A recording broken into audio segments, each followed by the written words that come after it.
ماشومانو ته په ماشومتوب کې مینه ورکړه.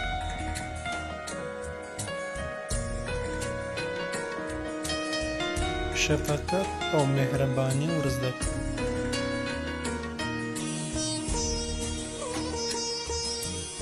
د امن او مینې په ژبه د ژوند ښکلاګانو ته یې متوجه کړه، تر څو ژوند وکړي او ژوند وپېژني.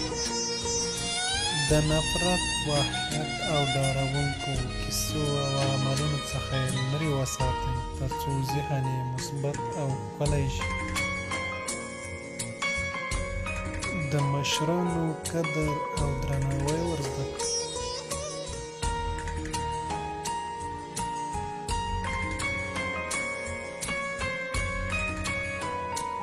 له اور، برېښنا او چاپېر لرې وساتئ.